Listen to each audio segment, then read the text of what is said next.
I want to talk about Bishop Thomas.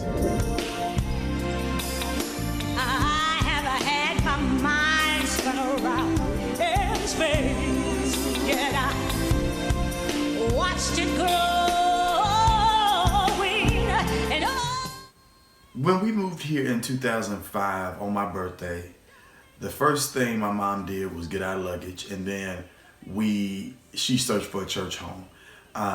We went to the bank, and I'll never forget it. We went to the bank, and there was a black lady that she ran into, and she just asked her. She said, "Hello, ma'am. We're Christians. We just moved out here. Do you know of any good church homes that we can visit, or do you have a church that you know of that we can visit?" And the lady said, "Yeah, we have a lot of churches, but the church that I go to here is First New Life, where Bishop Barnwell and Aubrey Barnwell, they're the pastors." So we went to that church, loved it. The fellowship was amazing. People was very humble. I mean, everybody was, just amazing. And when we get there, she said, "Okay, well, work was beautiful, love it, down home type of feeling, but is there a different church you're still looking?" And so another lady at the church said, "Well, Pilgrim Rest Baptist Church, Bishop Thomas is the bishop or the pastor over that church. You might like that church if you're looking for something else." So we go the following Sunday to that church, and when we get there, the worship, the word, the hospitality, the members, the people themselves was just so inviting and loving and everything like that. So that was step one of what she loved. Then she went on, we got hooked after that. When Bishop gave his word, we were hooked after that. We joined the church, we became members, did everything we had to do for the church. So when a couple years went by, and Bishop and First Lady became my godparents, and that was a blessing just to be under that covering. Just loved them. I just loved them. And it's one thing to look up to your pastor and look up to your godparents and have them be an inspiration to you, but when you look at your pastor and you look at your biblical spiritual leader, you don't think that they're going to be the ones to go before you.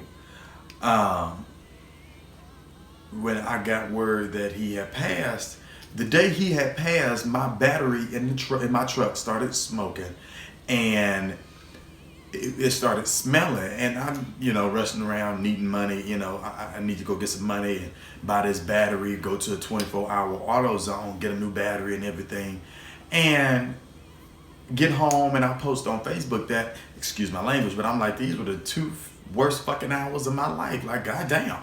That's exactly what I said.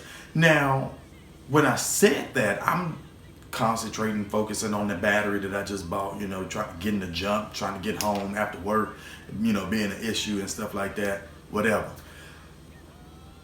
People start commenting, talking about, "Are you okay? Are you okay? Are you okay?" And I'm like, "What's going on?" "Yeah, it was just a battery. I mean, ain't nothing really going on." So, not really showing too much attention about it. My mama called me. She's downstairs. I'm upstairs. She called me talking about, did Bishop die? And I said, "No, why would you say that?" She said, "People calling me talking about Bishop passed." I said, "Hold on, I'll call you back."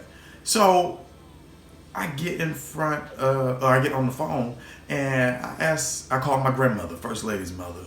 And she picked up the phone, and I said, "Hey, I need you to tell me if some things are going on, and I want you to be honest with me. I'm hearing a rumor," and this is exactly how I said it. I said, I'm hearing a rumor that your son-in-law passed." And she said nothing for a good 15 seconds. I'm like, "Grandma?" She said, Yeah, he passed." So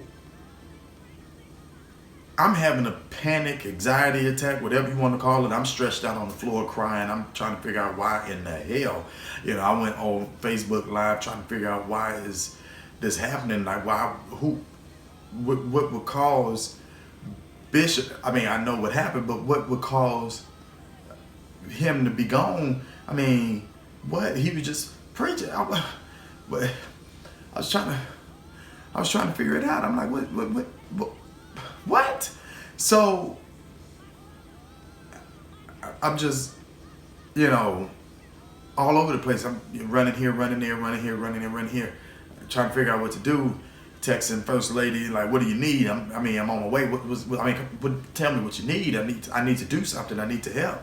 I need to, just, what do you need? And so, when I tell you, that was one of the biggest things that I never thought would ever happen a day in my life, especially not at the age he was at, not at 50.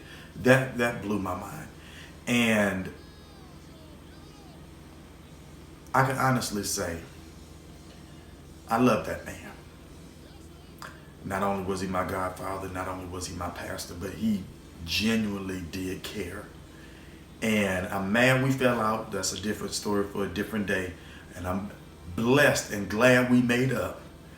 And I apologize, but for Bishop just to be gone like that, and for his covering to be no more, as far as him being the pastor of the church, I'm still confused. I mean, I don't know what to say. But let me tell you this: we were at the funeral, and they did the removing of his bishop's ring. They did the removing of the cross and the chain and the garments of, and did the sealing and everything like that. And when I tell you, I'm bawling. I am crying like it ain't no tomorrow, bawling, okay?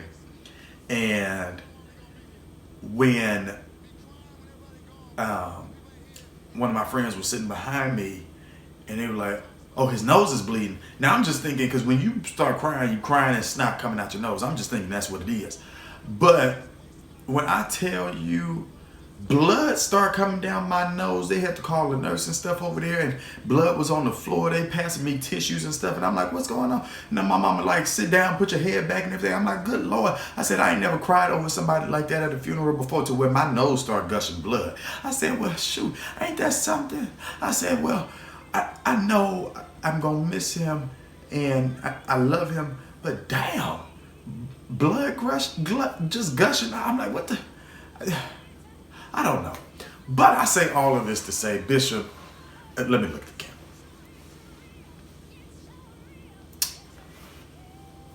Bishop, you were a great man of God, a great pastor, a great godfather, and a great friend.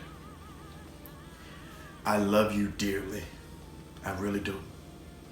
And I thank you for your many years of spiritual guidance. I pray and hope that all is well.